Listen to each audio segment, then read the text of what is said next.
Bienvenue. Vous entrez dans le cercle de méditation Éric Bachet.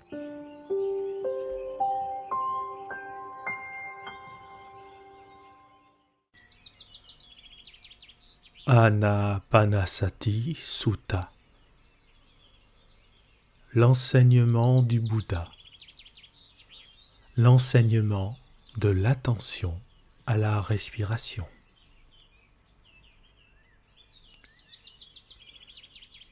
Ainsi ai-je entendu.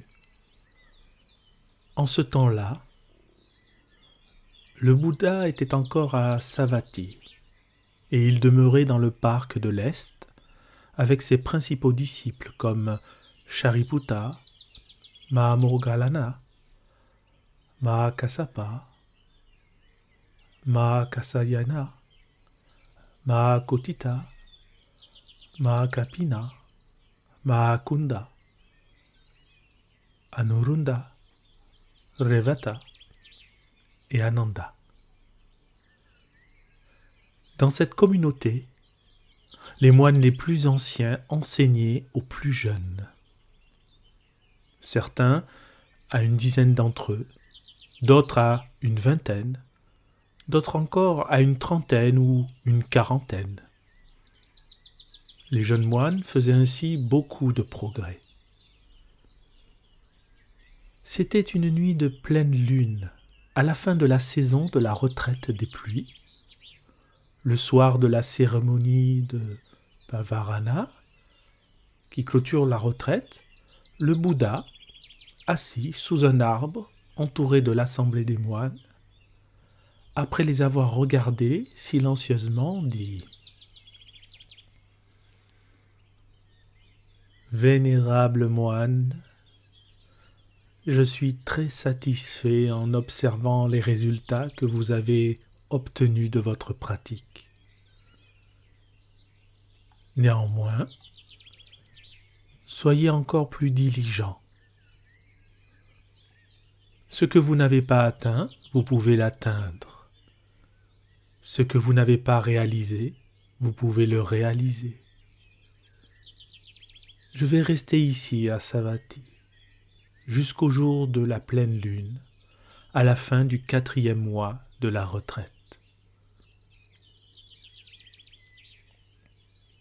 En entendant dire que le Bouddha resterait à Savatthi jusqu'au jour de la pleine lune du 4e mois de la retraite, les bhikkhus, les moines, qui étaient partis pour enseigner le Dhamma à travers le pays, commencèrent à revenir à Savatthi pour étudier avec lui. À cette occasion, les moines les plus anciens redoublèrent d'attention envers les plus jeunes. Certains enseignants à une dizaine, d'autres à une vingtaine, d'autres encore à une trentaine ou une quarantaine, de sorte que les jeunes moines firent des progrès considérables. Lorsque la pleine lune suivante arriva, le Bouddha assis sous un arbre, entouré de l'assemblée des moines, après les avoir regardés silencieusement, dit « Vénérable moine, notre communauté est pure et bonne. En son sein, il n'y a nul besoin de bavardage prétentieux et inutile. C'est pourquoi elle est digne de recevoir des offrandes et d'être considérée comme un champ de mérite. Elle est digne de respect. Une telle communauté est rare, et tout pèlerin qui la cherche, aussi long que soit le voyage qu'il doit accomplir pour la trouver, cherchera à y prendre refuge et la trouvera digne de respect.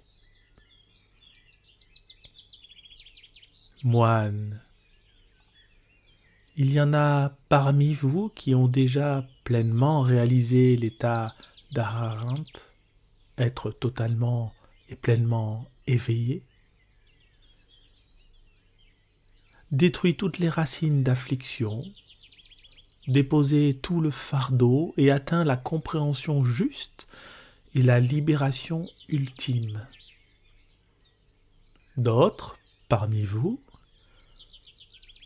ont déjà brisé les 5 premières entraves et pleinement réalisé l'état de non-retour dans le cycle des renaissances et des morts. Il y a ceux qui se sont libérés des 3 premières entraves et ont pleinement réalisé l'état de dernier retour. Ils ont coupé les principales racines de l'avidité, de l'aversion et de l'ignorance, et n'ont besoin de retourner qu'une seule fois dans le cycle des renaissances et des morts. Il y a ceux qui se sont libérés des 3 premières entraves et ont atteint l'état d'entrer dans le courant, se dirigeant avec détermination vers l'état d'Arahant. Il y a ceux qui pratiquent les 4 fondements de l'attention. Il y a ceux qui pratiquent les 4 efforts justes et ceux qui pratiquent les 4 fondements de la réussite. Il y a ceux qui pratiquent les 5 facultés, ceux qui pratiquent les 5 pouvoirs, ceux qui pratiquent les 7 facteurs d'éveil et ceux qui pratiquent le noble octuple sentier. Il y a ceux qui pratiquent l'amitié bienveillante, ceux qui pratiquent la compassion, ceux qui pratiquent la joie altruiste et ceux qui pratiquent l'équanimité. Il y a ceux qui pratiquent les 9 contemplations et ceux qui pratiquent l'observation de l'impermanence. Il y a aussi des bhikkhus qui pratiquent déjà l'attention à la respiration. Moine, la méthode qui consiste à contempler sa respiration apportera de grands bénéfices et de grands avantages si elle est développée et pratiquée régulièrement. Elle amènera le succès dans la pratique des 4 fondements de l'attention. Si les 4 fondements de l'attention sont développés et pratiqués régulièrement, cela amènera à la réussite dans la pratique des 7 facteurs d'éveil. Les 7 facteurs d'éveil, s'ils sont développés et pratiqués régulièrement, feront naître la compréhension et engendreront la libération de l'esprit.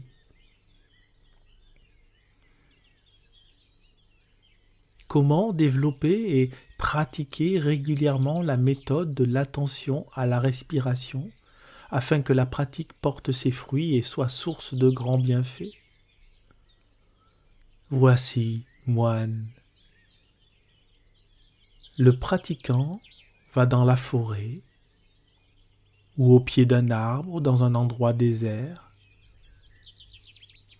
Il s'assied dans la posture du lotus, le corps posé et le dos droit, l'attention établie devant lui. Lorsqu'il inspire, il sait qu'il inspire. Lorsqu'il expire, il sait qu'il expire. En inspirant longuement, il sait, j'inspire longuement. En expirant longuement, il sait, j'expire longuement. En inspirant brièvement, il sait, j'inspire brièvement.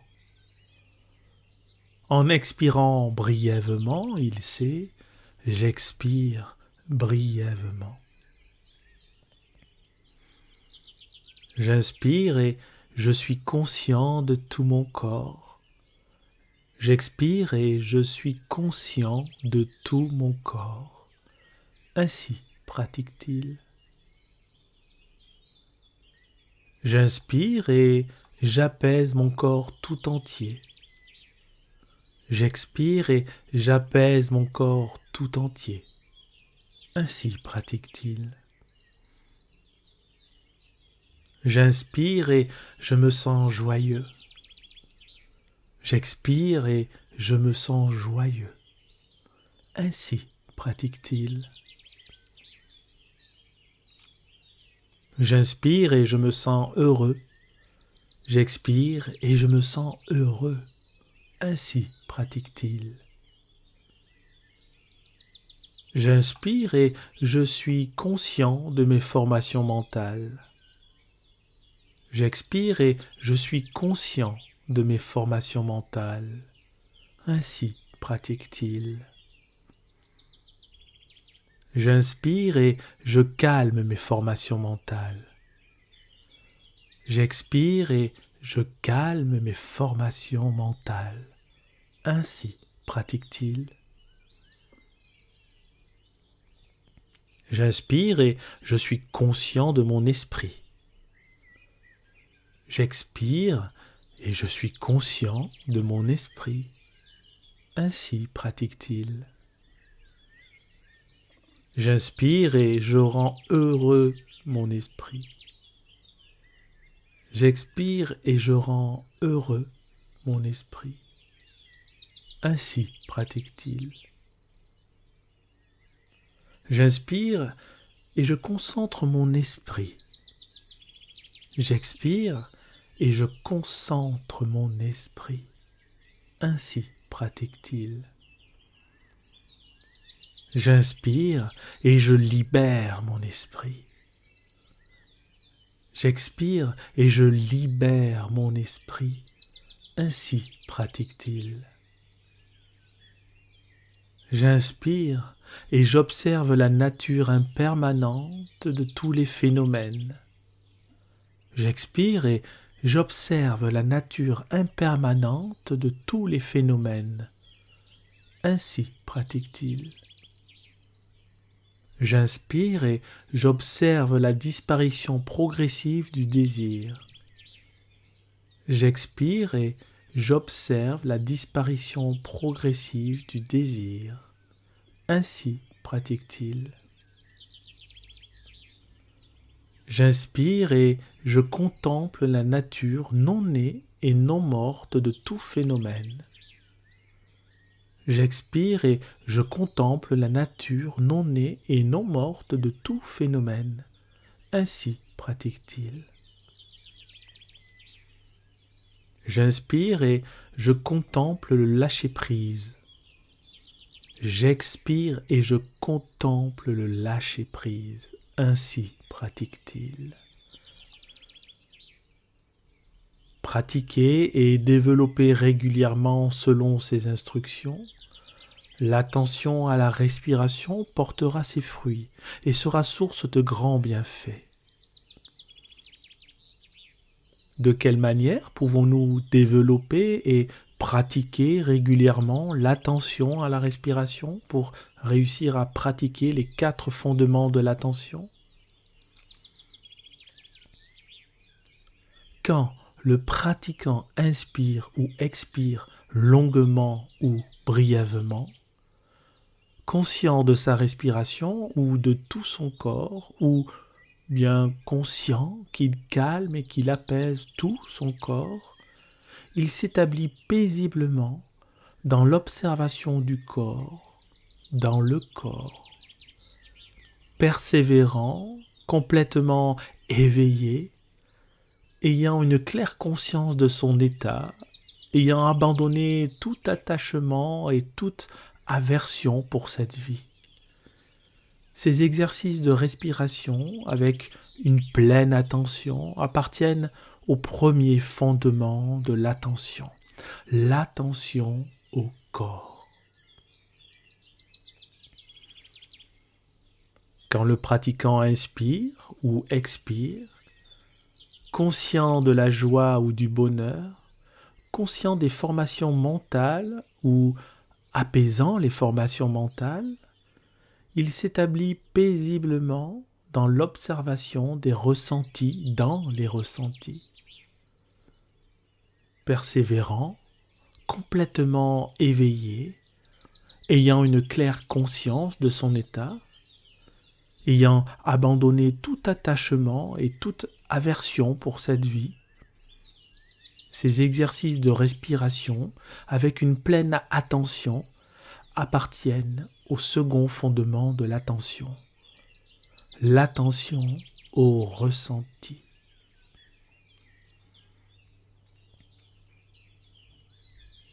Quand le pratiquant inspire ou expire, conscient de son esprit pour réjouir l'esprit ou pour concentrer l'esprit ou pour libérer l'esprit, il s'établit paisiblement dans l'observation de l'esprit dans l'esprit, persévérant, complètement éveillé, ayant une claire conscience de son état, ayant abandonné tout attachement et toute aversion pour cette vie. Ces exercices de respiration avec une pleine attention appartiennent au troisième fondement de l'attention, l'attention à l'esprit.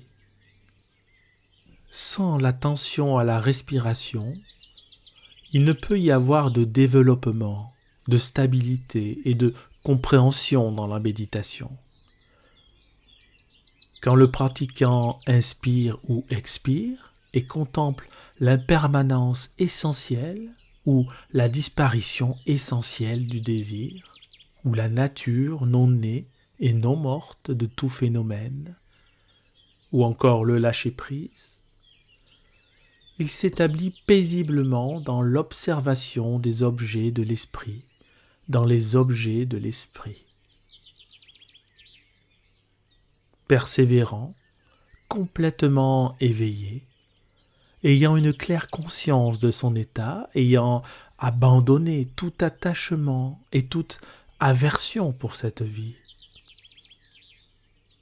Ces exercices de respiration avec une pleine attention appartiennent au quatrième fondement de l'attention, l'attention aux objets de l'esprit. L'attention à la respiration, si elle est développée et pratiquée régulièrement, conduira à l'accomplissement parfait des 4 fondements de l'attention. De plus, si les 4 fondements de l'attention sont développés et pratiqués régulièrement, ils conduiront à l'établissement dans les 7 facteurs d'éveil. Comment cela ? Quand le pratiquant peut maintenir, sans être distrait, la pratique de l'observation du corps dans le corps, des ressentis dans les ressentis, de l'esprit dans l'esprit, des objets de l'esprit dans les objets de l'esprit, persévérant, complètement éveillé, ayant une claire conscience de son état, ayant abandonné tout attachement et toute aversion pour cette vie, avec une stabilité méditative, sans défaut, résolue et imperturbable, il atteindra le premier facteur d'éveil, c'est-à-dire l'attention. Quand il sera développé, ce facteur atteindra la perfection. Quand le pratiquant peut s'établir dans une stabilité méditative sans être distrait et peut analyser chaque dhamma, chaque phénomène qui apparaît, alors le second facteur d'éveil naîtra et se développera en lui, le facteur de l'investigation des phénomènes. Quand il sera développé, ce facteur atteindra la perfection. Quand le pratiquant peut observer et analyser chaque phénomène de manière continue, persévérant et résolu, sans être distrait. Le troisième facteur d'éveil naîtra et se développera en lui, le facteur de l'énergie. Quand il sera développé, ce facteur atteindra la perfection. Quand le pratiquant s'établit de manière stable et imperturbable dans le courant de la pratique, le quatrième facteur d'éveil naîtra et se développera en lui, le facteur de la joie.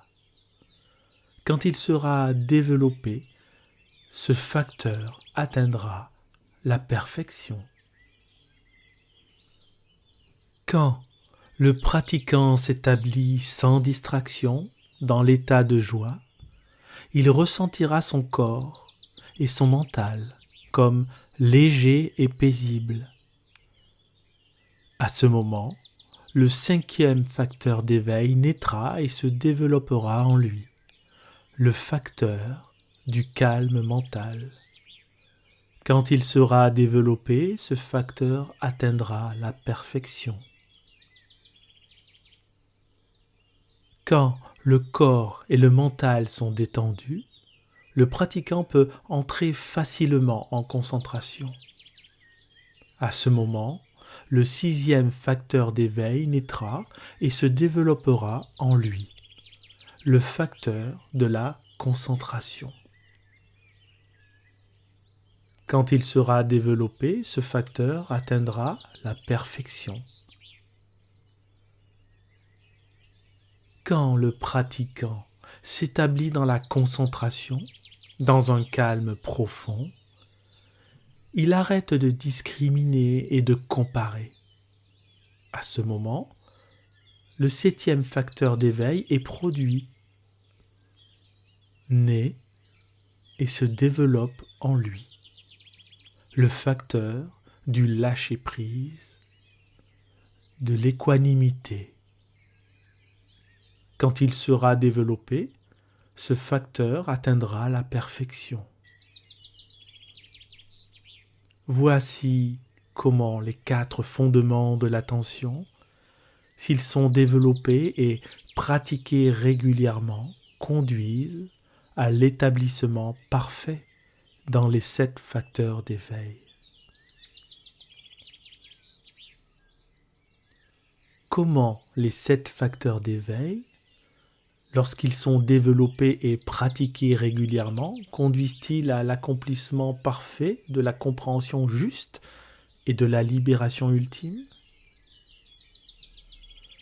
Si le pratiquant suit la voie des 7 facteurs d'éveil, vivant en reclus dans la tranquillité, observant et contemplant la disparition du désir, il développe la capacité de lâcher prise et d'équanimité. Ce sera le résultat de la pratique de la voie des 7 facteurs d'éveil et cela le conduira à l'accomplissement parfait de la compréhension juste et de la libération ultime. Voilà ce que dit le Bouddha, l'éveillé. Ayant entendu ces enseignements, chacun dans l'assemblée exprima de la gratitude et se réjouit.